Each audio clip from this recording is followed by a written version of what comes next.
good food. I get to share what I think is an inspiring vision for our future. That video, why did I pick that video to come on stage to?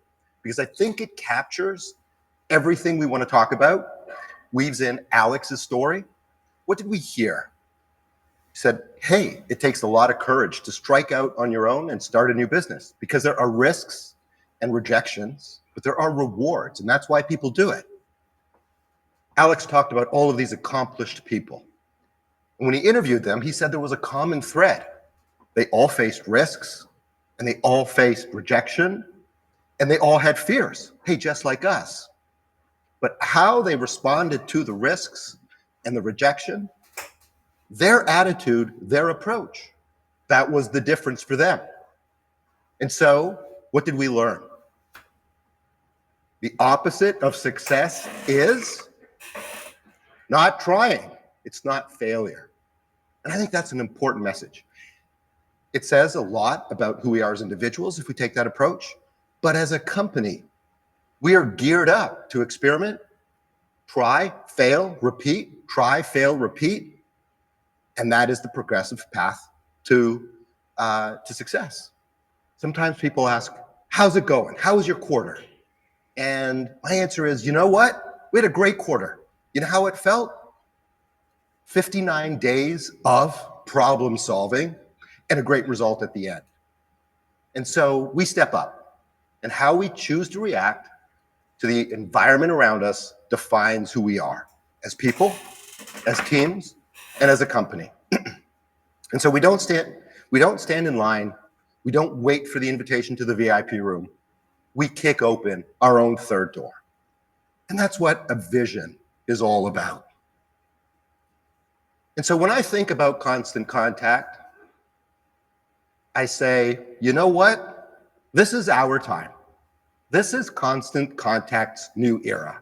We have earned the right through 28 years of history, through the innovations we've made over the last 18 months, through the reputation of our brand. We have earned the right to be the best email marketing platform in the world, not just in North America, not just in regional aspects, but the best email marketing platform in the world.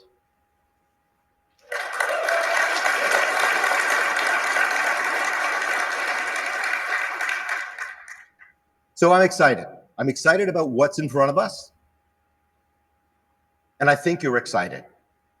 Or at least when I wrote these notes, I said, I think they're excited.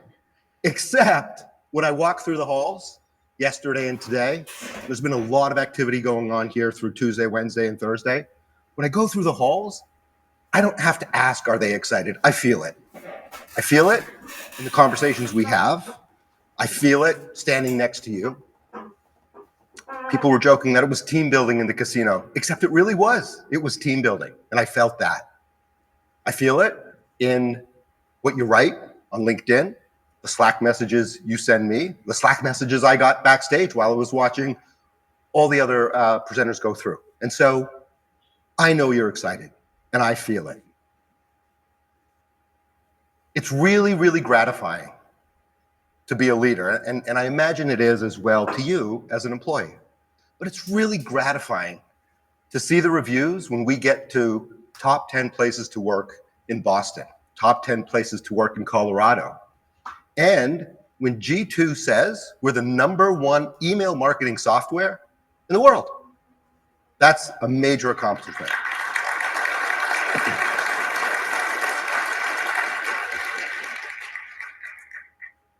What makes me proud of that? It is literally you. When your colleagues respond to surveys saying this is a great place to work, they're talking about you, their peers. When our customers, and let me tell you a little bit about G2.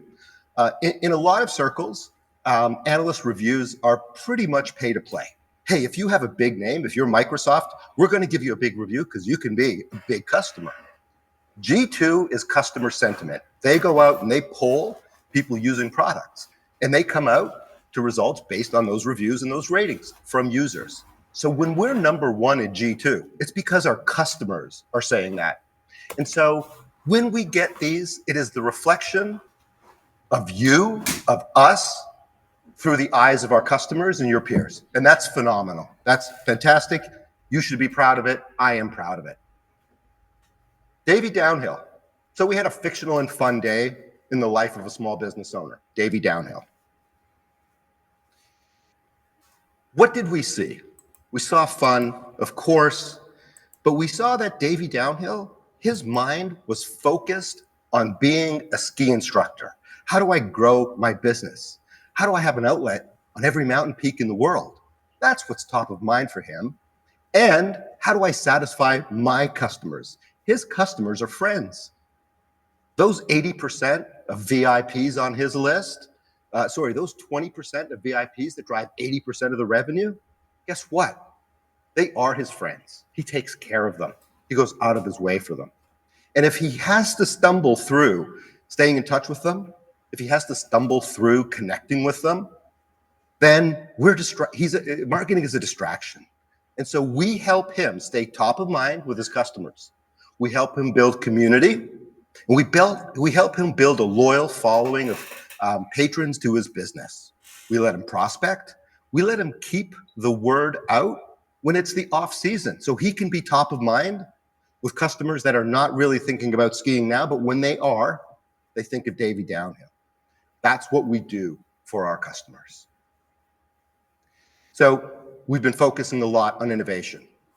We've been focusing a lot on user experience. And we have always been a great engineering company. And hopefully you can see through our demos the impact that is having. And we'll watch some videos later where our customers will tell us exactly that. But I hope you can see the aspiration of where else we want to go with the product. Now, I'm going to get further and further into that.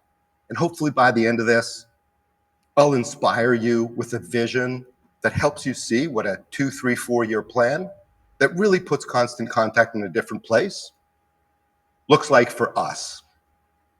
But before we do that, it's January. We are 19 days into the year, and typically 19 days into the year, and typically we do an all-company meeting, and I get to tell you how we've done. And when I don't, because the agenda doesn't allow, you ask, and I love that. I love that you ask, and I love that you want to know. So let me digress for a minute, and let me talk about 2023. This is a slide I used 1 year ago. 1 year ago, it was a virtual meeting, and I started the year and I said, we did a lot in 2022, and then the tagline was, but we still have a lot to do in 2023. 2022 was very much a build year for us, and often builds take longer. And not everything happens in nice, compact 3-month, 12-month, quarterly or annual cycles. And so we keep iterating, we keep building.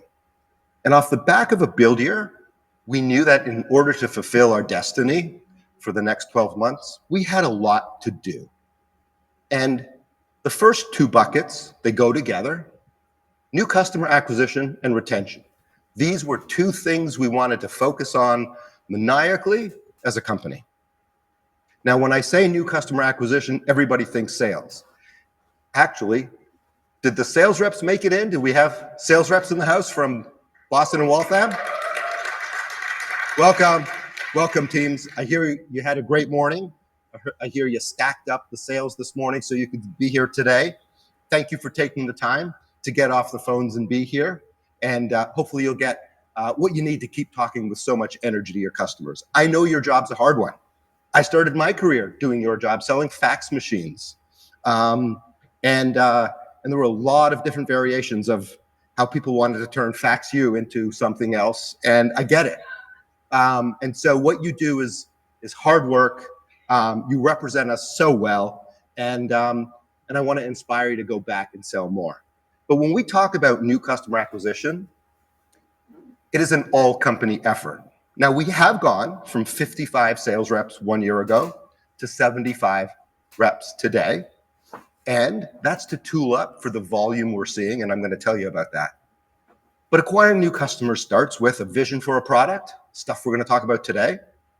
That product has to be designed and built and delivered and marketed and sold and onboarded and supported and have a community with knowledge base and access.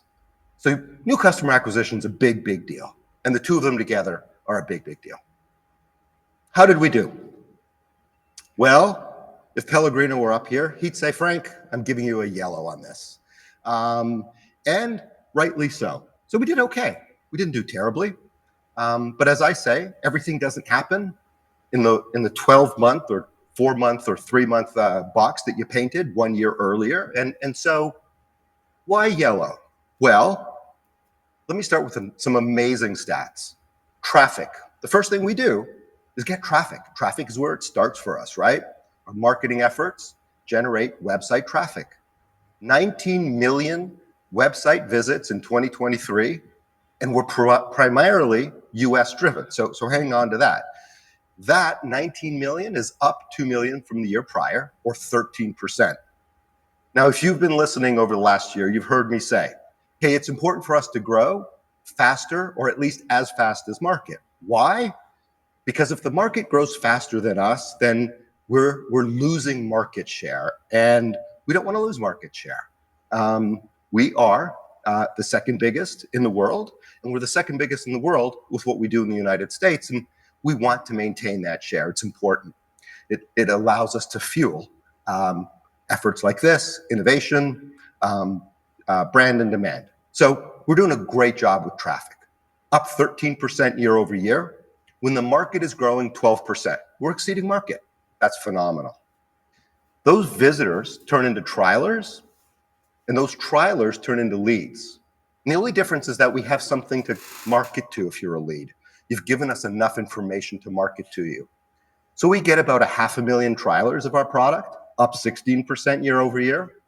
And we get about 350,000 leads, up 27% year over year. So far, Mike, I'm hearing green, green, green all over the place. So where does it start to take a different tail, which is our opportunity to figure it out and get better? And by the way, given the stats in Q4, and a lot of this ramp was flat year over year, and second half of the year was really an accelerated movement that we're experiencing the momentum of still. So where it starts to fall a little bit, however, is although we attracted 90,000 new customers, just think about that. 90,000 people bought our software and our services last year, and that was up 8%. So if you're keeping score, you're asking, hey, wait a second, if leads were up 27%, how come we only grew customers 8%? And that's what we got to figure out. And that's an all-company effort. That is the user experience. That is how we score leads. That has a lot to do in conversion. And if we're spending so much effort in building product that the market says they're interested in learning about and coming to our website and trying our product at 13 and 27% more, we've got to figure this out. And then the second part is retention. At the end of the day, we're still losing customers at a faster pace than we'd like to. Now, we've gotten much better. Attrition is up 5%. Growth in customer count is up 8%. But if you net it all out, it doesn't leave us with more than a couple of thousand net new customers in that math. And so, given the efforts in engineering and marketing and support and upselling that we're doing, we want to see better numbers on new customer acquisition and retention. We're working on it. I'm not worried for 1 second. What were the next two things? We talked about organic growth and upsell. And on organic growth, you see list growth. And this is an important pivot. By the way, we get a flashing green on these. These are fantastic results that I'm going to tell you about. And we get a flashing green. So now you're balanced. And given these greens are brighter than the yellow, if the two together start to look more like a lighter shade of green. And that's good news for how our year went for us. And so we entered the year with a list growth problem because it wasn't list growth, it was list shrinkage. What does that mean? For our history of 2 products, Core and Plus, the most very important, because if you're a marketer, you know having a list to market to is the only thing you got. When I talk about our conversions, I talk about website traffic to visitors, to trialers, to leads. Leads, that's our list. And so our customers need lists to grow, and their lists statistically did grow. They just didn't grow with us. And there was a lot happening in the market as other people, whether it was Google or Apple, HubSpot, other people were chasing that list and the ownership of that list, and they were taking some of our oxygen away. So we responded. We built better product, we built better programs, but first we understood the problem. You see, in composting this problem, we had to understand it. Russ and team, Geller and team, us as an entire organization, took this apart to understand why were lists shrinking. Sometimes we were shooting ourselves in the foot. Sometimes when customers wanted to manage lists, we had a big blinking light that said, here's how you delete a list, and if you want to upgrade a list, it's down here. So we had to get smarter. We had to work on product and the flow. And let me give you this stat because it's really, really important. In Q4, and I told you we were ramping up, in Q4, our list initiatives meant 29% growth year over year in lists. There's an example of we didn't know we had a problem, whether it was there or not, it just wasn't obvious to us. We saw the problem, we solved for a problem, and it took a lot of trying. And that's a phenomenal result. So that contributes to part of the good year. But something more dramatic happened in the second half of the year. We launched new product. And we went from list growth as our primary growth lever to a whole host of upgrades to standard and premium from previous versions, Events 2.0, SMS, and something we call discoverability. Let me explain discoverability for you. My experience in using the product when I was onboarding here felt like this. Hey, if I'm a small business and I know that I want to market, I'm Davey Downhill, I figured it out, my business is going to get stronger if I can stay connected to my customers and prospects. That's a win. The majority of small businesses haven't figured that out. But the next stumbling block is, gee, I'm afraid of it. I got to get over that hump. And then they have to know that we do it. Who does this? Oh, Constant Contact. Great, they found us. That's a win. Then after a win, they had to figure out how to migrate a list or build a list. And if they needed any other feature, the likelihood that they would find it from within our product was very, very low. And that's called discoverability. Because we had a lot of core value in our platforms. We just didn't expose it. A great engineering company focused on product, not as much on user experience. And so the product teams and engineering teams worked on discoverability, exposing to our customer from within the product a journey-led experience that says, hey, you might want to do this based on what you have done in the past.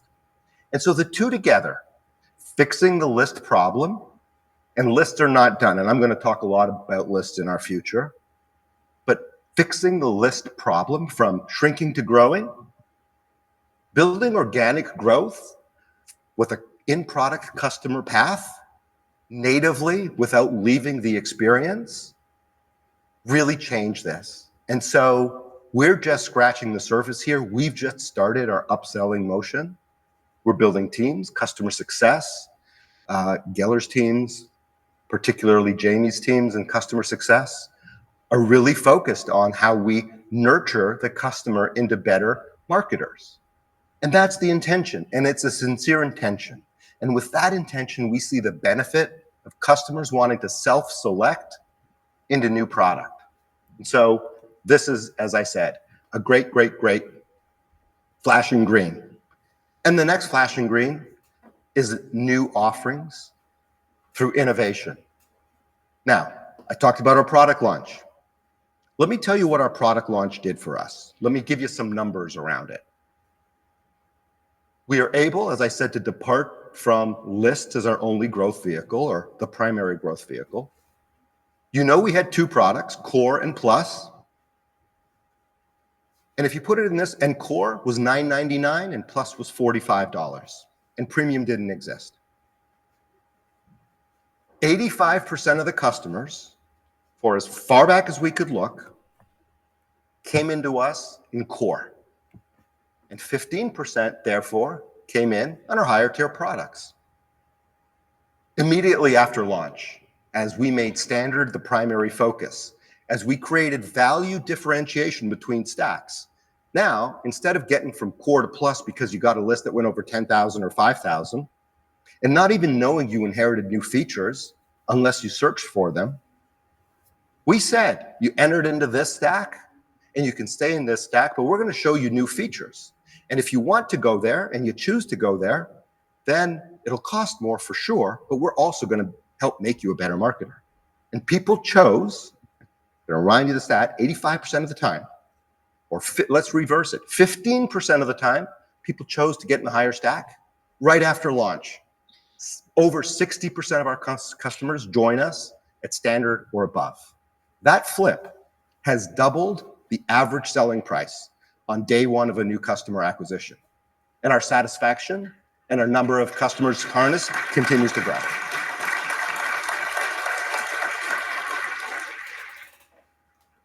So when you ask, well, if the first two are yellow, how did we have a good year? We had a good year because upsell, list growth, and new offerings that brought value to our customers, therefore value to us, really lifted the year. But it's not over there. 1 year ago, we said, this is what we'd like to do, and these are aspirational, and we know we can't do any of it without a foundation of people and performance within our culture. And we had a lot of work to do. I draw an analogy here. Initiatives like this, and actually all of them, product initiatives, people initiatives, they never feel like a tidal wave. It's like, oh, I woke up today and we're the greatest place to work. It feels more like a rising tide. Slowly but surely, everything starts to come together, the tide rises, and when you look out your boat, you see that against the pier, you're at a higher level. And our people initiatives, led by Mary and Steve and Taylor, have really made a difference in this company. I can get up here and talk about it. I can tell my leadership team, this is important. I've worked in companies like Microsoft where we really, really harnessed the power of people, and I can bring that experience. But until we have owners whose day job and passion it is to be accountable to you, then we make no difference. And over the last 12 to 18 months, we have been really, really working on this.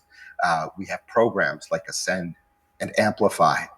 We get recognized now as a great place to work. And once you get recognized as a great place to work, guess what? You never want to lose it. When you're number 6, number 7 doesn't look so good, does it? And so we really aspire to make this part of everything we do. And so I want to thank you for the results, but I really, really want to thank the people focusing on making our managers better managers, our directors better directors, our training better. We have 2,850 training modules you can access. 1 year ago, it was 450. We are really putting some steam behind this, and so take advantage of it. But this is why we had a good year. And so congratulations and thank you. We get to be the marketer to SMB today and the future because of that foundational pillar and because how we're building along each one of those other 5 initiatives. Cool.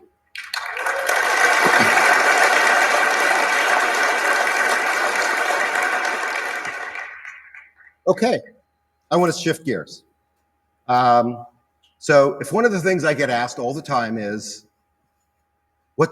how did we do? The next question is, what's your 5-year plan? I'll tell you the honest truth, I hate that question.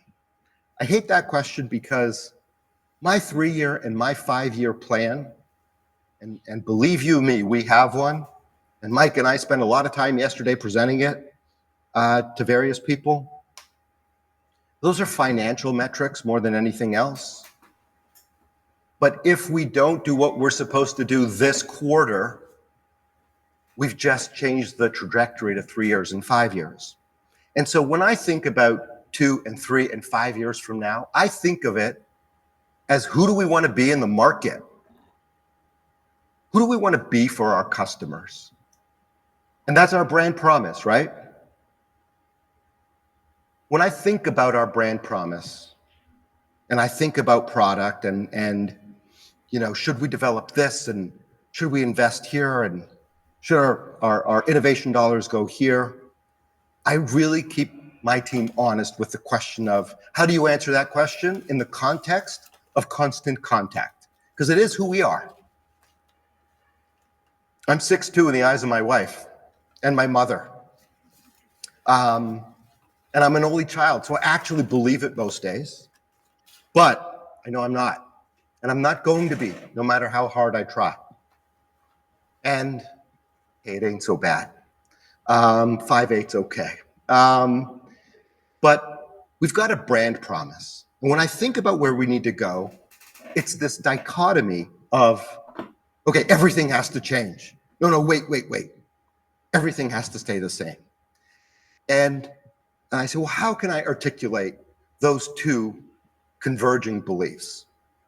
And it all starts with the promise of our brand. And so the concept is better explained with a visual. I'm going to tell this story. I'm going to use some props. I'm just going to say, bear with me. Bear with me when you see the visuals. I know it's kind of wonky and low grade, but it tells a story. So fasten your seatbelts. Here we go. What have we got here? It's a car. It's a car that was being sold and marketed in the 1990s. I was in college. Some of you, not yet. But I was in college. This was a cool car. And Constant Contact was being imagined by our founders. And as Constant Contact was being imagined, the value proposition and the brand promise that came from our founders and their mission, our founder mission, was to provide the tools that enable small business to market and compete against their larger rivals. That's still true today, isn't it? We help the small stand tall. We provide the tools to enable them to market against their competitors, large or small. So nothing has changed. Absolutely nothing has changed in 28 years of Constant Contact as it relates to that brand image. So let me bring it back to this. Look at this car. When I tell you it was state of the art, this was aspirational. The buyer of this car went into the showroom of that manufacturer and said, wow, luxury, European engineering, the promise of safety and reliability, the prestige of this car, the latest in technology, state of the art, in every aspect you can imagine, all true at the time this car was being sold. And the emotion and desire and sentiment that came out of that are probably true today when the buyer of today goes into the same manufacturer's showroom and gets that. So if you're an engineer in here, how many components in this car have been transferred from the last car? What do you think? The electronics? The GPS system? You think the windshield is made out of the same compounds? Do you think the tires are? Do you think they made 20-inch wheels in 1990? They didn't. 16-inch, you were cool. They didn't. Every single thing in this car has changed, except for one thing. You see that diagonal line across the grill? That represents to the buyer that nothing has changed. I'm walking into the showroom with the same aspirations. I want the prestige of that vehicle, the state-of-the-art luxury, highly innovated, agile car with every feature known to the business today. And so to the buyer, it represents exactly the same thing as it used to be. The same sentiment, the same expectation of the vendor, the same experience, the same